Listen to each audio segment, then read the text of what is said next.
falmata yaa kutata kawareegame jabu barbaachu alabummaa rarraq injifannoo kannoon ga'uusumaa.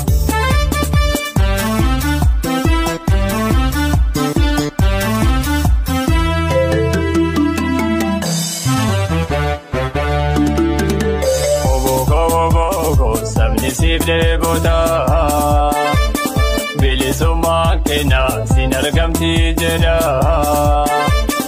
guma gootawwani sidduu baasaaf danda'a agartuu ijoo mataa abdii Oromoota qalbii saba Oromoo yoomuu kee jiraata mararfataa saba namni keef dhukkubdaa. Kan jijjiirraa qabne lubbuu keessaaf laata goota dirree falmaa akkaasaa falmata yaa kutata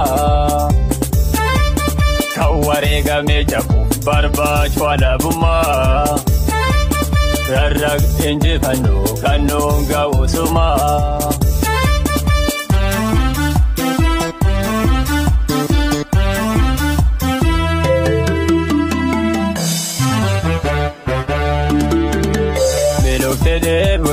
Darteettiin turooftee barbaachi bilisummaa dadhabdee maseentee bu'aa baay'ee lafa amna dheeraa deemtee uummata dadammaqsuun diin irratti ijaartee diisaba qolachuuf rasaasa foflaattee biyya Oromiyaaf lubbuu aarsaa baaftee. Diigaf lafee keetiin Oromiyaa jaartee goota dirree falmaa akkaasaa falmata yaa kutata kan wareegame jabu barbaachu alabummaa rarraq injifannoo kannoon ga'uusumaa.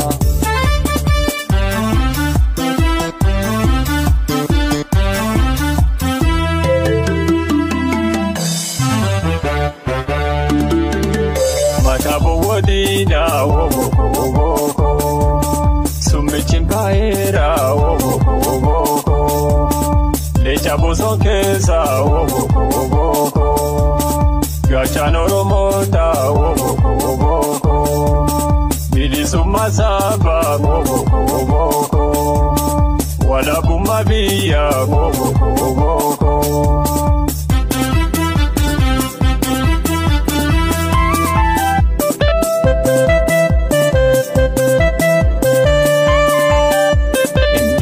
Galmanga kan eegale qabsoo waggaa 50 dheeraatullee obsaa fi muraasnoon itti cichee arraallee falmaa jira gooniilee mata bowwodiidha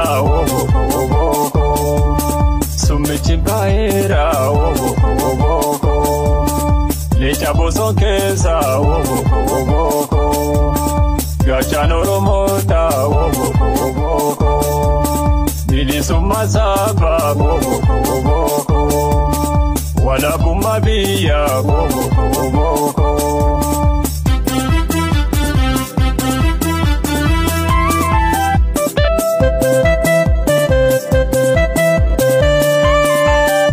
indiisu kan dhiibu dhiiguu malee. Gabrummaan dhachiisu anis dhaalee shirrii kiiloo jiguu qaba qabsoodhaan ni falmadha mata dhaaba mata bowwodiidha summichi baay'eera lecha boson keessa gachan Oromoota bilisummaa saba walabummaa biyya